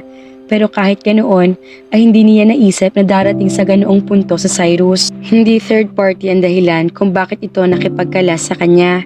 Pero iyon ang lumabas sa publiko na kahit unti-unti na itong nawawala sa mundo ng showbiz ay nalaman pa rin ng mga tao dahil na rin sa bagong karelasyon. At nasaktan lalo si Zoraya. She felt very betrayed. Pati ang mga magulang niya ay nasaktan dahil sa nangyari. Hindi raw papayag ang mga ito na tratuhin siya ng ganoon. Nang dahil doon, nakiisip ang mga magulang ng plano. They needed to get back at him, which was why they thought of Riker. Sinubukan ng pamilya niya na ibalik ang nakaraan dahil ang akala ng mga ito ay papayag siya kung sakali. Kinausap ng mga magulang ni Zoraya ang mga magulang ni Riker na sa kabila ng kahihiyan na ginawa sa mga ito ay tanggap at mahal pa rin siya. Kahit ang mga magulang ni Riker ay hindi pumayag na basta-basta na lang siya maagrabyado. Kaya pumayag din ang mga ito na balikan ang nakaraan. They had arranged for her to be married to Riker again. Alam ni Zoraya na magiging unfair iyon kay Riker. Hindi rin siya agad pumayag, pero naalalang bukod sa sakit na nararamdaman sa pakikipaghiwalay ni Cyrus sa kanya, inasasaktan din siya at nagsisisi sa ginawa kay Riker. Isa pa, dahil masyado siyang nasaktan sa ginawa ni Cyrus, kaya gusto rin niya makagante, kahit alam niyang mali. Siguro ay marami ang magsasabi na ang kapal ng mukha niya para pumayag na gawin niya iyon kay Riker pagkatapos ng lahat. But she felt so broken and she felt that he had lost her mind. She felt so helpless too. Ayaw rin naman niya na maramdaman iyon. Ayaw niya maging unfair kay Riker. Pero wala na rin siyang maisip na paraan. It was the perfect revenge. Kung siya man ang magdurusa sa huli, ayos lang. Alam ni Zoraya na deserve naman niya iyon sa lahat ng ginawa. At ang pakikipagbalikan kay Riker ay ang magiging daan niya para maitama ang lahat. Gagawin din niya iyon Hindi lang para sa kanyang sarili. It was also because of her family wanted it, kagaya rin ng pamilya ni Riker. Hindi lang para iligtas siya sa kahihiyan ang gagawin. Yun din ay para sa pamilya niya. Ang ayusin ang nasira niyang itinakda. Isama pa na mayroon din siyang nararamdaman na masigit pa sa mga dahilan na iyon. Mga nararamdaman na alam niyang komplikado kaya nahihirapan siyang aminin maski sa sarili. Pero mangyayari lang iyon kung papayag si Riker. Annyeonghaseyo! A stem of rose delivered to you, ma'am. Masiglang bati ng kasambahay nila na habang naglilinis ay napatigil na makita siya. Kinuha nito ang tangkay ng rose sa ibabaw ng center table at ibinigay sa kanya. Who gave? Oh! Nanlaki ang mga mata ni Zoraya nang mabasa ang note na nakasulat sa tangkay ng rose. It was from Riker. I'll pick you up later. Iyon ang nakalagay sa note at nakasignature ang pangalan ng binata. Bukod pa roon, ay gamit din ito ang isang card na may printed butterfly illustration. Iyon ang madalas sa gagamitin ni Riker kapag nagpapadala noon sa kanya ng bulaklak o kahit ano pa nalalagyan nito ng dedication dahil mahilig siya sa butterfly. Does it mean? Malakas na kumabog ang dibdib ni Zoraya. Kumakailan lang nang aminin ng mga magulang niya ang plano ng mga ito at inamin din na matagal na rin na sinusuyo si Riker na balikan siya. Pagkatapos kasi ng relasyon ng binata sa kanya, ay wala na ito naging matinong karelasyon kaya naisip ng mga magulang na maari din na may pag-asa pa para sa kanila ni Riker. Isama pa na minsan din siyang minahal nito. Masama dahil tila abusado na siya, pero gusto rin umasa ni Zoraya na maari nga na may pag-asa pa. At ipinapangako niya na kapag binigyan siya ng pag-asa ni Riker ay hindi na niya sisirain iyon. Gagawin na niya ang tama. Aayusin na niya ang lahat. Pero dahil kamakailan lang niya nalaman ang plano ng mga magulang at pumayag doon, iisang hakbang pa lang ang nagagawa. Ang padalhan si Riker ng mensahe. Hindi niya akalain nakakagatin agad ng binata iyon. Ganoon na ba talaga kalakas kay Riker? Hindi malabo. Alam niya kung gaano siya nito kamahal noon. She felt guilty somehow. Pero pinalis din niya agad iyon. Kaya nga niya ito babalikan. Itatama niya ang lahat ng pagkakamali. Ibabalik niya ang lahat ng mga ginagawa nito sa kanya noon. Tumingin ulit si Zoraya sa rose. Naalala niya na iyon ang madalas ipinapadalang bulaklak ni Riker sa kanya. Pero hindi isang tangkay lang kagaya ngayon. Dati, ang isang malaking bouquet na linggo-linggo yata ay nagpapadeliver ito para sa kanya. Galante si Riker sa kanya, lalo na nang simula na nitong hawakan ang negosyo ng mga magulang at itayo ang Childcare Group of Companies o CCG na pagmamay-aring kumpanya nito at ng mga kaibigan. Halos lahat ng gusto niya ay binibili ng binata. Pero napansin ni Zoraya na sa padala ni Riker ngayon ay malaki na nagbago. Somehow ay nalungkot siya. If only she did not take him for granted. Buong akala ni Zoraya ay hindi makakarating si Riker sa graduation day niya sa kolehiyo. Ayon sa binata, ay may business meeting daw ito na hindi maaring kanselahin. But when the ceremony ended and she went to her parents, kasama ng mga ito si Riker. Tila kadarating lang dahil hinihingal pa. You came? Saad niya. Hindi maiwasan ni Zoraya na pansinin si Riker. Napaka-formal ang suot ng binata dahil nakasuit pa. Pero siguro ay dahil na rin sa meeting nito. Sa kabila ng pagod na nakikita niya sa mukha ni Riker, nanatili pa rin nakaaya-aya itong tignan. Lalo pa nga naging gwapo ang binata nang ngumiti at nagliwanag ang mga mata nang makita siya. Kahit sa Korea, nakabase ay hindi mukhang Koreano si Riker dahil na rin sa pinagmula nito. Pero masasabi ni Zoraya na mas malaki ang iginandang lalaki nito kaysa sa mga kalahi niya.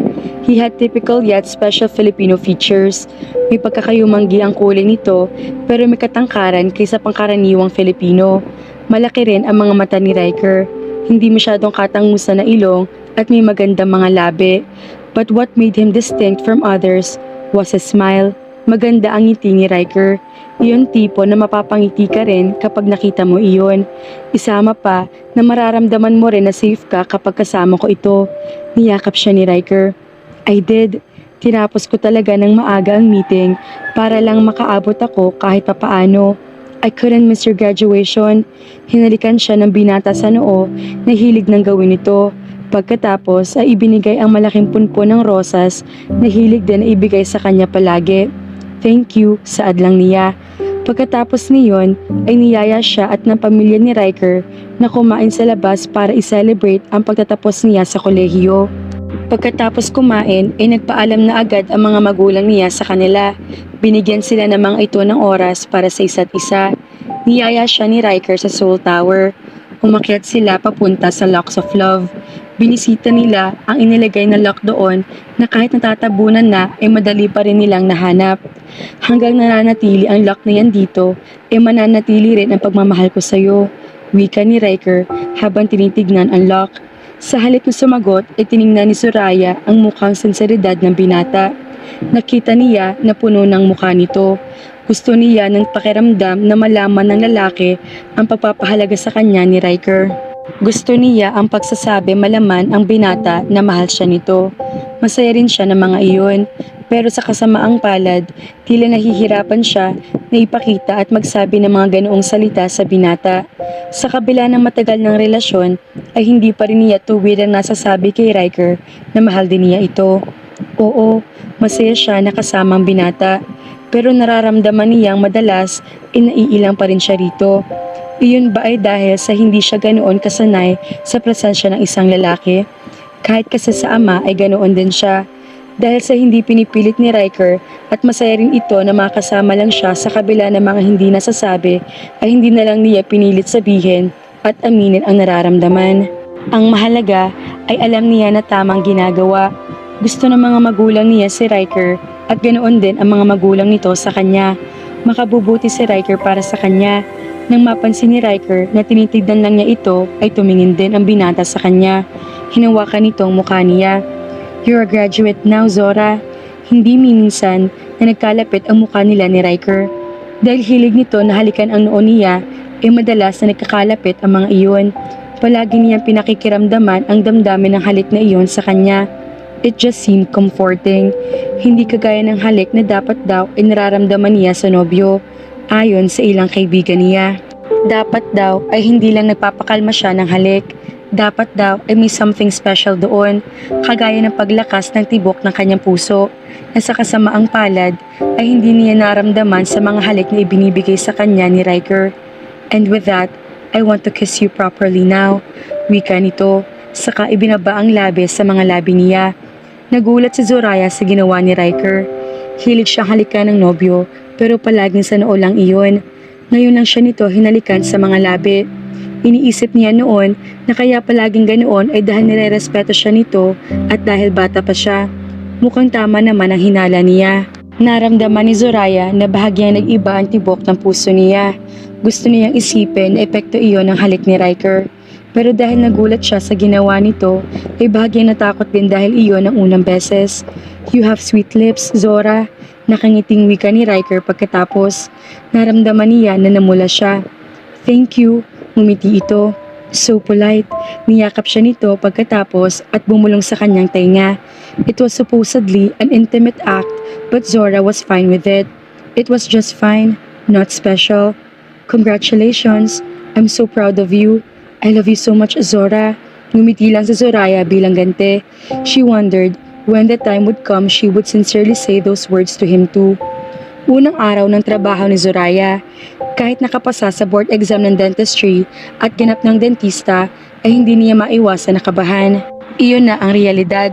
Nagkaroon din naman siya ng training, pero iba na ngayon. Solo na niya ang responsibilidad. Ilang beses niyang sinabi sa mga magulang ang nararamdaman at ilang beses din siyang pinaliniwagan ng mga ito na makakaya niya iyon. Pero lalo pang lumala ang kaba ni Zoraya nang break na ay wala pa rin siyang trabaho. Ang unang dalawang client kasi ng clinic ay ni-request ang dating dentist sa clinic dahil sanay sa huli. Nang matapos ang break ay dumating ang unang prospective client ni Zoraya na nagkataon naman na si Riker. Anong ginagawa mo rito? Hindi alam ng nobyo ang nararamdaman niyang kaba dahil ayaw niya na mag-alala ito. Ang alam niya ay may importanteng meeting si Riker ngayon. Pero natatakot siya na baka kapag sinabi ang nararamdaman ay mag-alala pa ito. Dinadalaw ka, hindi natuloy ang meeting kaya tumakas muna ako sa opisina. Gusto ko lang malaman kung anong lagay mo. So how was it? Nakaisang client ka na ba? Ano? Excited na excited si Riker. Wala pa. Ibinaba ni Zoraya ang ulo. Alam niya na hindi dapat siya mahiya, pero sa nakita excitement kay Riker ay tila nahihiya siya. Kinakabahan siya samantalang ito naman ay tuwang-tuwa. What? Bakit? Sa bagay, maaga pa naman. Pero bakit parang malungkot ka? Hinawakan ni Riker ang baba niya, pagkatapos ay hinawakan ng kamay. You're trembling too. May problema ba? Wala pa naman talagang client na pwede sa akin at kinakabahan ako, Riker. Sa wakas, inaamin na rin niya sa nobyo. Hinaplos ni Riker ang pisngi niya. Kung ganoon, ako ang gawin mong unang pasyente. Ngumuwi si Zoraya. You have perfect teeth. Hindi mo na kailangang magpa-dentist. Still, I want your opinion. Don't worry, babayaran ko naman ang fee mo at... Riker, hindi iyon ang punto ko. Ayaw ko na nagkakaganito ka, Zora. Kung natatakot ka dahil baka pag-eksperimentahan mo ang una mong pasyente at natatakot ka na makagawa ng masama dahil sa kaba. Kung ganoon, ay ako ang gawin mong pasyente.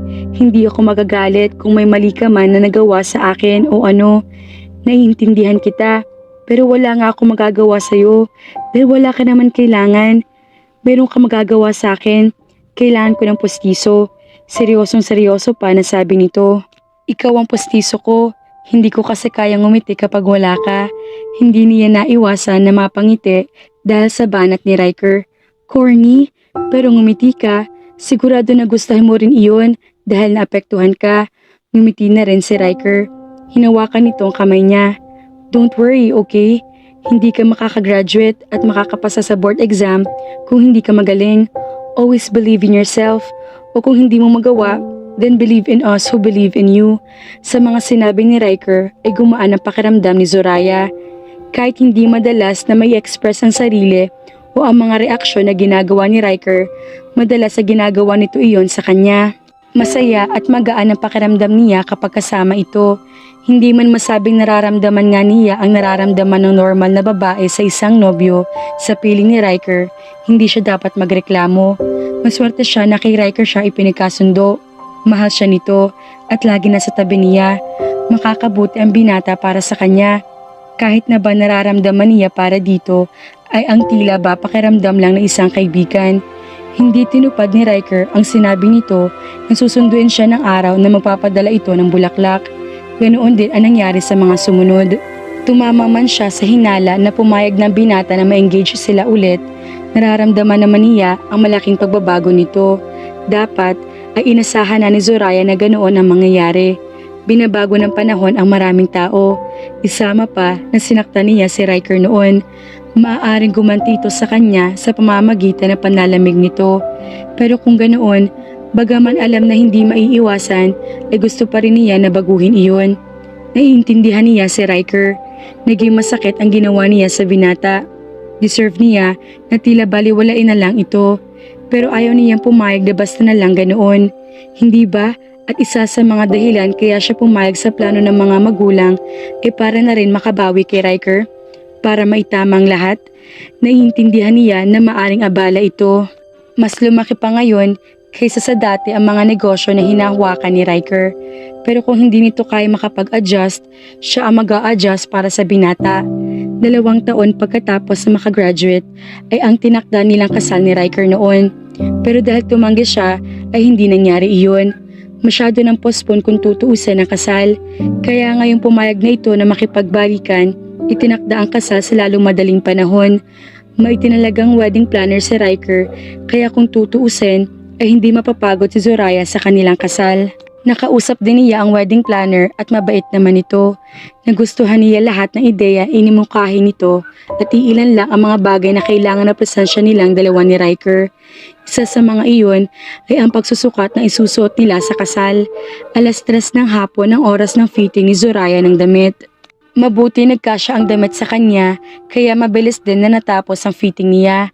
Wala rin naging problema ang design niyon. Ang tanging problema lang ni Zoraya ay si Riker. Gusto niya na kahit papaano ay makausap niya ang binata. Dapat ngayong araw ay kasabay niya si Riker sa pagsusukat. Pero dahil busy na naman ito, ay hindi natupad iyon. Ang sabi nito ay susunod na lang pagkatapos ng meeting at mauna na raw siyang umalis, pero hindi tinupad ni Zoraya ang gusto ng pakakasalan. Hinintay niya si Riker kahit ito ang pinakahuli-hulihang naging customer na dumating sa shop. Anong ginagawa mo rito? Nakakunot ang noon ni Riker na makita siya. Mukhang nagulat ito. Si Zoraya ay nagulat din kahit na ba inaasahan niya ang binata. Hindi na niya matandaan kung kailan sila huli nagkita ni Riker sa personal. Mula kasi nang magkahiwalay sila ay tila iniiwasan na siya nito. Tanging sa mga business world papers kung saan madalas nafi-feature ang binata, nakikita niya si Riker. Pero totoo nga yata ang kasabihan na ibang karanasan na makita sa personal ang taong nakikita mo lang madalas sa mga balita o di kaya ay sa TV. Sa sitwasyon kasi nila ngayon ay ganoon ang nararamdaman ni Zoraya. Malaki ang ipinagbago ni Riker na magkahiwalay sila. Gwapo ito noon pero mas naging gwapo ngayon. Nadagdagan ng laman ang binata na bumagay sa katawan nito. He looks so buff, mas naging kaakit-akit tignan at hindi maintindihan ni Zoraya kung dahil ba iyon sinasabik lang siya sa pakikita uli kay Riker. It was a disturbing yet wonderful feeling. Masaya siya na makita ulit ito. Sinagot niya si Riker, "Hindi mo na dapat ginawa iyon. Hindi ko hiningi iyon sa'yo. Masungit naman na saad nito. Hindi lang pala pisikal ang nagbago kay Riker, pati ang ugali. Dati ay hinaharap siya ng binata na para bang ang makita lang siya ay buo ng araw nito. Pero ano bang inaasahan niya ngayon? Halatang iniiwasan siya ni Riker at hindi siya nito gustong makita. Pero pumayag siya na pakasalan ako. Surely, he still feels something for me, right?" Bulong ng hopeful na bahagi ng isip niya. Ngumiti si Zoraya. "Okay lang, gusto ko to. Gusto ko rin makita ka na isukat ang damit mo." Tumaas ang isang kilay nito. "Hindi ba masama yun?" "Ha? Hindi ah. Ang masama ay kapag sa babae." Inilapat lang niya ang damit sa katawan at ipinasukat sa kasing katawan na babaeng naroon sa shop, kaya sumunod pa rin siya sa pamahiin.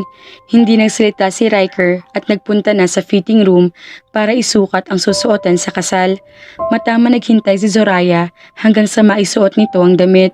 Nang lumabas ang binata, ay muntik na mapanganga si Zoraya. Riker looked so damn gorgeous. Naguluhan si Zoraya sa nararamdaman. Lumukas ang tibok ng puso niya sa simpleng pagtingin lang kay Riker. Hindi nakangiti ang binata at tila wala rin sa mood, pero kakaiba na ang nadarama niya. Paano pa kaya kapag nakangiti ito? Naalala niya noon na gusto niya si Riker kapag nakangiti. Tila ba ligtas na ligtas siya kapag ganoon ang reaksyon nito. She felt comfortable. Ngayon ay ginugulo naman niya ang damdamin dahil sa kakaibang reaksyon nito kaysa sa nakasanayan niya. Pero hindi ba dapat ay magustuhan niya iyon? Dati ay hinahanap-hanap niya ang ganoong damdamin kay Riker. Pero nakuha na iyon ay hindi pa rin siya lubusan na naging masaya. Alam kasi niya na may mali dahil hindi nakagaya ng dati si Riker. Still, gusto niyang umasa. Alam niya na mayroon pa rin namang pag-asa. Hindi papayag si Riker na magpakasal sila kung wala na itong nararamdaman sa kanya. Gusto niyang ibalik ang dating sila, ang dati kung saan maayos ang lahat. "You look so gorgeous, Riker. Bagay na bagay sa'yo. It fits perfectly, just like how you fit in my life." Kung ganoon, wala na ako yung pababago rito. Wika nito at akmang babalik na ulit sa fitting room para magbihis. "Wait, yun lang? Ganoon kabilis?" Kumunot ang noo ni Riker. "What's wrong? Ikaw na mismo ang nagsabi sa akin na bagay sa akin ang damit. Bakit pa ako magrereklamo?" Nakagat ni Zoraya ang ibabang labi. Tamang binata. Pero bakit ba? Tila may hinihintay pa siya. Hindi na itong dating Riker. Hindi na magpapasalamat ang binata sa mga papuri niya o matutuwa sa lahat ng mga sinasabi niya. Just thinking about it hurt her. Nagtuloy na si Riker sa fitting room. Sandali lang at nakalabas na uli ito at nakapagbihes. Naakmang magsasalita ang binata ay niunahan na siya. "Dinner, Riker?" Nilagyan pa niya ng ngiti ang mga labi sa pagbabakasakali na maibang mood nito. Sandaling tinitigan siya ni Riker. "I'm busy. Sumaglit lang talaga ako dito. Pero malapit na ang kasal natin. Noong mga nakaraang araw, hindi man lang tayo nagkasama. I don't think that what's happened to us is appropriate." Bumuntong hininga ito. "Look, Zoraya." Nasaktan si Zoraya na hindi siya tinawag nito sa pangalang ito lang ang tanging tumatawag sa kanya. Alam mo na sa simula pa lang ay hindi na talaga appropriate ang relasyon natin. We are arranged to be married. Umiling siya, pero dati ay hindi ganoon ang tingin mo. Hindi ka ganito dati, Riker. Humahanap ka ng oras sa kabila ng pagkaabala mo para sa akin. Hindi na ikaw ang dating babaeng kilala ko. Mahahalata ang galit sa boses nito. Pero pumayag ka pa rin na magpakasal uli sa akin ngayon. Hindi nagsalita si Riker. Matamang tinitigan siya nito. Nararamdaman ni Zoraya ang apoy sa mga mata nito. He looked mad. Wala ka na ba talagang nararamdaman para sa akin ngayon, Riker? Alam ko na nasaktan talaga kita ng husto dati, kaya hindi kita masisisi kung magalit ka sa akin ng ganito. Tanggap ko na kaya mo ako tinatrato ng ganito ay dahil gusto mo akong paghigantihan. He snapped. Don't assume too much. Kung ganoon, ay bakit mo ako tinatrato ng ganito? Wala na ba talaga akong halaga sa'yo? Sa pagsasabi ng huling tanong, ay muntik na mabasag ang boses ni Zoraya. Sa kabila ng pagtanggi kay Riker noon, ay nanatili pa rin itong mahalaga para sa kanya. Kung wala ka ng halaga sa akin, hindi ako papayag sa ganitong sitwasyon. Nabuhay ang loob ni Zoraya. Kung ganoon, ay pumayag ka na makipag-dinner sa akin ngayong gabi. Let's talk. Umiling si Riker. I can't. Sinabi ko na sa'yo na busy ako. Riker, I'll try next time. Iyon lang at dire-diretsyong umalis na binata sa harap niya ni hindi mo lang nagpaalam sa kanya. Ganoon na ba talaga ang halaga pa rin? Kahit pagpapahalaga sa isang kaibigan ay hindi masabi ni Zoraya na ganoon ang ginagawa ni Riker. The pain was wearing her down. Pero kagaya ng dati, alam niya na deserve pa rin naman niya iyon. Ang mahalaga ngayon ay may pagkakataon pa rin sa kanila ni Riker. Isang malaking bagay na ang pagtanggap at pagpayag nito na bumalik sa kanya. Dapat ay hindi na siya humihingi ng sobra-sobra pa, pero dapat ay hindi habang buhay na ganito kami. Bulong na isang bahagi ng isip niya. Gustong gumawa ng paraan ni Zoraya, pero paano siya gagawa ng paraan kung tuwing sinusubukan pa lang ay tinatabay na siya nito? Hindi siya ang klase ng babae na mapilit.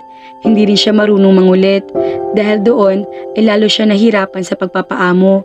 Pero hindi siya maaring sumuko. Sa kanilang dalawa, siya ang may kasalanan, ang binatang agrabyado. Kung hindi man niya magawa ngayon, magkakaroon pa rin naman siguro siya ng iba pang pagkakataon at umaasa siya roon. Kinabukasan ay nakatanggap si Zoraya ng isang malaking bouquet ng pink na roses. Hindi pa man niya nababasa ang note na nakalagay ay may hinala na siya kung kanino iyon. Pakiramdam niya ay nabuo na agad ang araw niya kahit umaga pa lang. Sorry about yesterday, iyon at ang pirma ni Riker sa dulo ang nakalagay sa card. Binitawan niya ang roses at niyakap ang card. Kung ginagawa iyon ni Riker sa kanya, ibig sabihin lang ay naapektuhan ito sa nangyaring pag-uusap nila kahapon. May pagpapahalaga pa rin ang binata sa kanya. Siguro ay kailangan lang talaga ni Riker ng oras para makapag-adjust sa mga nangyayari. Isang senyales ang ipinakita nito ngayon. Tama lang talaga na umasa siya. False alarm lang ang lahat. Natapos ang kasal, ay kibuin dili pa rin ni Riker si Zoraya. Ilang beses na sinubukan ni Zoraya na makipaglapit ulit pero tila iniiwasan siya nito. Ilang linggo bago sumapit ang kasal nila ay panay nasa business trip ang lalaki kaya hindi na talaga siya makagawa ng paraan para makalapit. Pero umaasa si Zoraya na ngayong kasal na sila ay magbabago iyon. Makikita ang saya sa muka ng mga magulang nila nang matapos ang seremonya. Simpleng butterfly garden wedding ang kasal, ang matagal na niyang pinapangarap. Mahilig kasi siya sa mga paru-paro at alam iyon ni Riker. Ito na rin mismo ang nagpaalala na iyon ang klase ng kasal nila para masunod ang kasunduan. Isa lang iyon sa mabibilang sa daliri ng isang kamay na ginawa ni Riker na nagustuhan niya. Piling-pili lang ang mga bisita. Halos mga kamag-anak lang nila iyon. Kahit ang mga madalas na ikinukwento mga kaibigan ni Riker na nakasama nito noong nasa bahay ampunan pa ito ay wala roon. Sa parte naman niya ay wala rin siyang kaibigan dahil wala talaga siyang masasabing malapit na kaibigan. Masyado siyang mahiyain para makipaglapit pa sa iba. Noong nga magkarelasyon sila ni Cyrus, hindi rin niya hinahayaan na isama siya nito sa mga social parties ng mga kauri nito dahil na rin sa ugaling iyon. Ang alam lang ng lahat ay may non-showbiz girlfriend ang rockstar. Maganda ang ikinalabasan ng kasal kung titignan mo ang lahat ng aspeto na mabibili ng pera. The venue, the display, the ceremony, and the food were all perfect, kagaya ng pinapangarap niyang kasal noon pa man. Pero sa kabila ng ganda ng kasal, hindi masasabi ni Zoraya na lubos na masaya siya. Masaya siya na makita ang saya sa mukha ng mga magulang at pati na rin sa mga magulang ni Riker. Nakangiti rin naman si Riker pero ramdam niya na may mali sa ngiti nito. Napatunayan niya iyon nang nakapagsolo na sila pagkatapos ng lahat ng seremonya. Tutuloy na ba agad tayo sa Paris? Isang trip to Paris ang regalo ng mga magulang ni Riker sa kanila. Ngayong kasal na sila. Nasabik si Zoraya sa ideya na iyon. Hindi sa pangarap niya na makapunta roon, pero dahil alam na makakatulong ang aura ng lugar sa kanila ni Riker ay nagustuhan niya ang lugar. It was the City of Lovers. Dahil gusto niyang bumalik ang nararamdaman sa kanya ni Riker, magandang pagkakataon ang lugar na iyon. Hindi pa rin binibitawan ni Riker ang cellphone nito na umiling. Nope, kung ganoon, saan tayo pupunta? Pagkatapos na may sumundo sa kanilang limousine, ngayon ay nakasakay na sila roon. House, simpleng sagot lang nito. Kanino? Ours? We have our own? Nagulat na tanong niya. Tumango ito. I bought that house years ago. Dapat ay manabik at maging masaya si Zoraya sa sagot ni Riker. Pero hindi niya magawa dahil na rin sa tila baliwala lang na pagkakasabi nito. Really? That's wonderful. Hindi mo sinabi sa akin ang tungkol doon dati. Sana ay nakatulong ako sa pag-aayos. That was supposed to be my surprise gift to you back then. Pero ako ang sinurpresa mo. Natahimik si Zoraya sa sinabi ni Riker.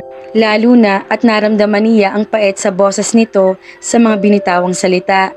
Ipinapakita na naman ng asawa ang sakit na naramdaman nito mula sa kanya.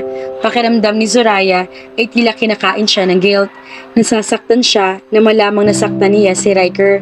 Hanggang sa makarating sila sa bahay na tinutukoy ni Riker ay hindi na nagawa pa na muli magsalita ni halit na magpaliwanag si Zoraya. Alam niyang mali dahil pinili niya na manahimik, pero alam din niya na may mali talaga siya. Kung hindi niya sana ipinaglaban ang sariling kagustuhan noon, ay hindi sana siya magkakaganito ngayon. Maayos naman sila dati ni Riker, pero sinira niya iyon. Now, she was paying the price. Napahanga si Zoraya na makita ang bahay. May kalakihan iyon. Mansyon na kung maituturing. Pagpasok nila ng gate ay makikita ang malawak na hardin. Ilang metro din ang iniandar ng sasakyan nila mula sa gate hanggang sa makarating sa pinakabahay. Malaki pero komportableng tignan ang bahay. Simple lang kasi iyon at napaka-friendly ng blue and white color interior niyon. Tila ipinagawa ayon sa lahat ng kagustuhan niya ang bahay. Thank you, Riker. I love it. Kilalang kilala mo talaga ako. Nawala lahat ng kalungkutan niya sa pagkakita ng regalo ni Riker sa kanya. Na-appreciate niya na lahat ng gusto ang ipinagawa nito. Pero ang pinaka-nagustuhan niya sa lahat ay sa kabila ng paghihiwalay nila noon ay napareserve pa rin ni Riker ang bahay. Hindi nagkomento si Riker sa sinabi niya. Maya-maya, iniyaya siya nito sa pangalawang palapag ng bahay. Ipinakita ng asawa ang master's bedroom. Habang papasok, ay nakaramdam siya ng kaba na may kasama rin na pananabik. Kasal na sila ngayon ni Riker. Sa kabila ng malamig na pagtrato ng asawa, hindi imposible na maaring gawin din nila ang ginagawa ng normal na mag-asawa. Isama pa, naniyaya siya nito sa master's bedroom. Hindi maiwasan ni Zoraya na maging malikot ang isip. Kilala niya si Riker bilang gentleman. Kahit ang mga halik nito ay mailalarawan niya na gentle rin, hindi ito ganoong kaagresibo at nirerespeto siya. Katunayan na roon na hinihintay pa talaga nito ang pagka-graduate niya sa kolehiyo para mahalikan siya ng mas maayos. Naisip niya tuloy kung may mangyayari sa kanila. Would he still be the same? Kahit na tila naging yelo na sa panalamig sa kanya si Riker, would he make love to her with fire? Kung may mangyayari ba sa kanila ngayong gabi, magagawa ba niyo na baguhin ang lahat ng pagkakamali niya? Magagawa ba niyo na ibalik ang damdamin na gusto niyang ipakita uli sa kanya ni Riker? Malaki ang kwarto. Inilibot ni Zoraya ang paningin sa paligid at napansin agad niya ang isang cabinet kung saan may nakataob na mga picture frame. Lumapit siya sa cabinet at tinignan ang mga picture frame. May pumiga na mainit na kamay sa puso ni Zoraya nang makita kung sino ang mga nasa larawan.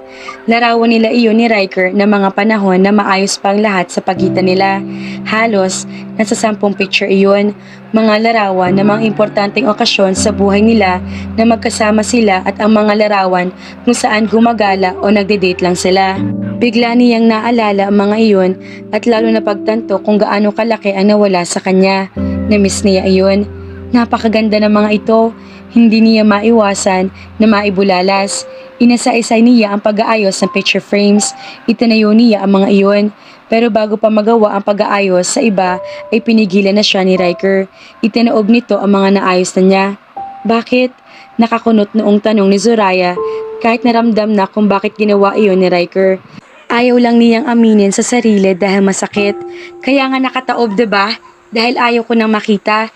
Nakalimutan ko lang ipaalis kaya nandyan pa mga iyan. Sa kabila ng sakit na naramdaman sa sagot ni Riker ay hindi pa rin naiwasan ni Zoraya na magtanong. Pero bakit? Bakit mo pa ako dinala rito kung ganito mo rin naman ako tinrato, Riker?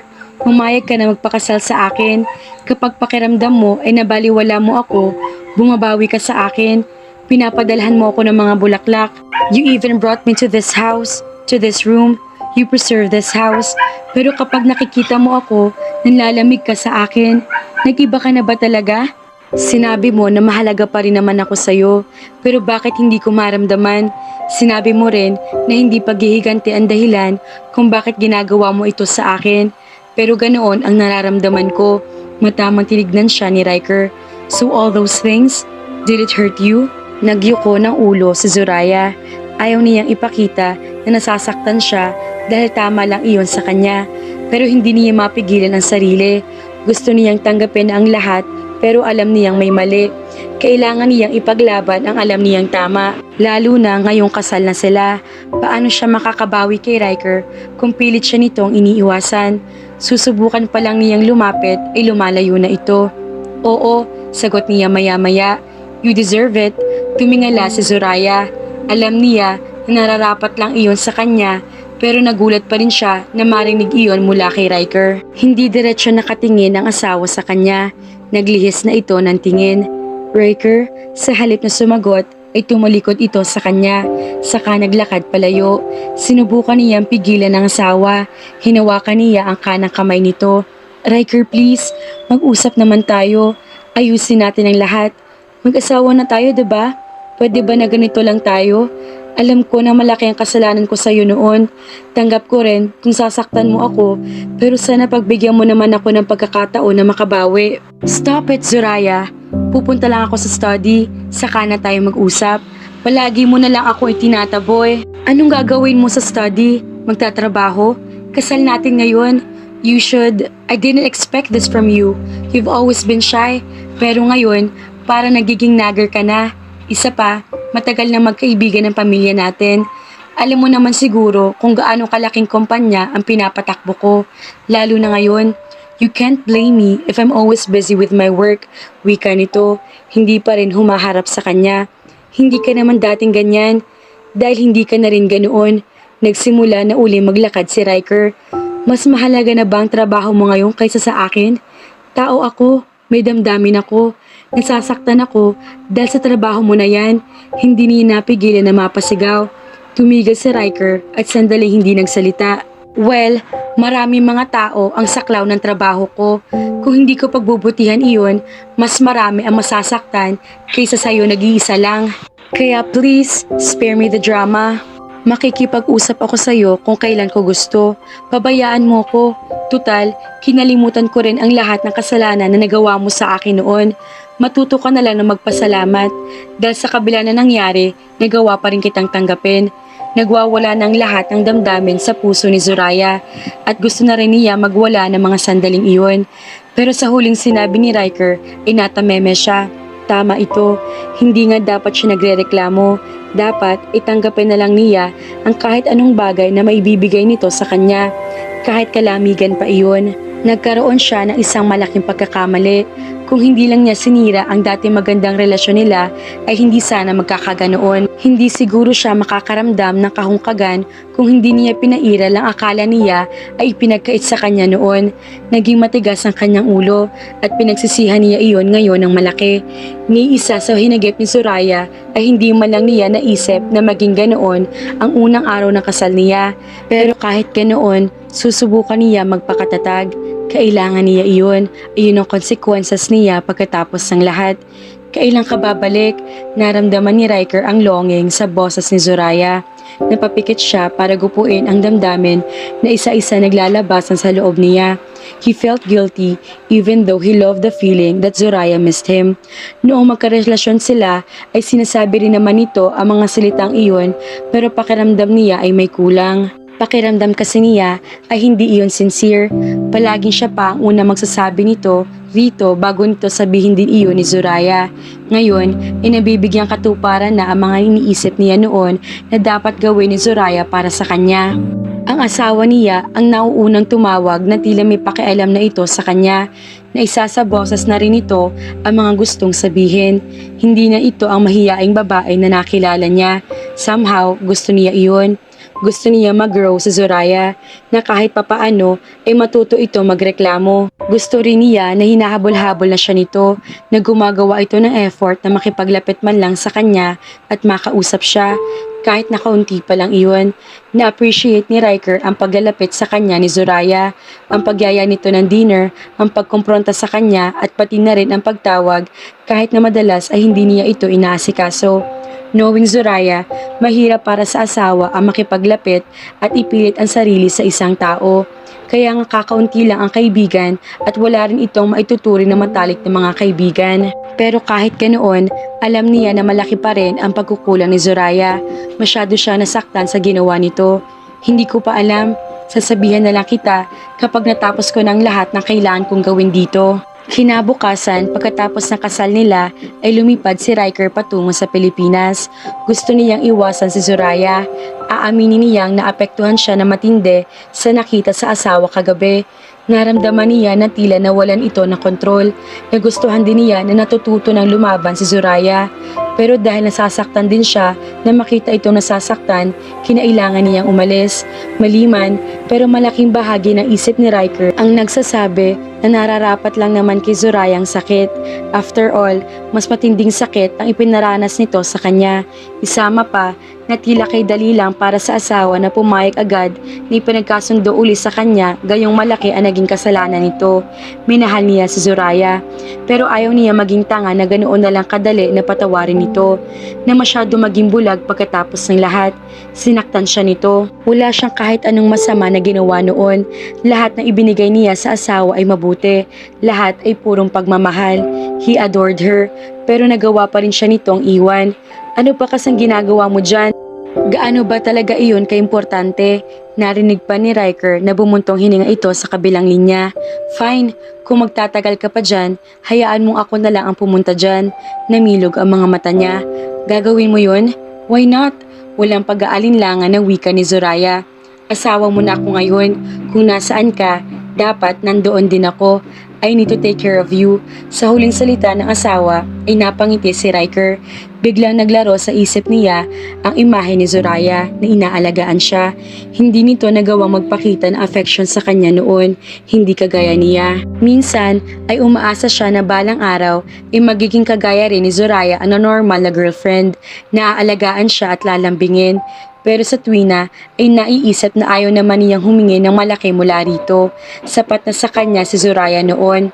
Ayaw rin niya itong baguhin dahil mahal niya ang babae sa kung ano ito. No worries, kaya kong sarili ko. Sa halip ay sagot niya. Kailangan pa rin niya na magpakatatag. Are you sure? Kumain ka na ba ng tama? Baka puro trabaho. I'm alright. Huwag ka na mag-alala sa akin. Sigurado ka ba? Narinig ko na masyado daw mainit ngayon sa Pilipinas. Businessman ka, madalas ka na naka-corporate attire. Baka papawisan ka ng husto dyan. Baka ma-heat stroke ka. Gusto nang matawa ni Riker sa sinasabi ni Soraya. Ganoon na ba talaga ito mag-alala sa kanya? Naririnig niya ang sincerity sa boses ng asawa, kaya sa kabila ng mga tila imposibleng pangyayari na ipinag-aalala nito ay natutuwa pa rin siya. You are overacting, Zoraya. Bumuntong hininga ito sa kabilang linya. I just want to take care of you, Riker. Gusto kong makabawi sa'yo, pero hindi lang iyon. I am missing you. Ilang araw na tayo hindi nakikita. Mga kafelisidad, mukhang lalambot ng puso ni Riker para kay Zoraya. Sana lang matuto na si Zoraya na si Riker ang tunay at karapat dapat mahalin. Anyway, abangan natin ang gagawing panunuyo ni Zoraya sa mailap niyang asawa. Abangan!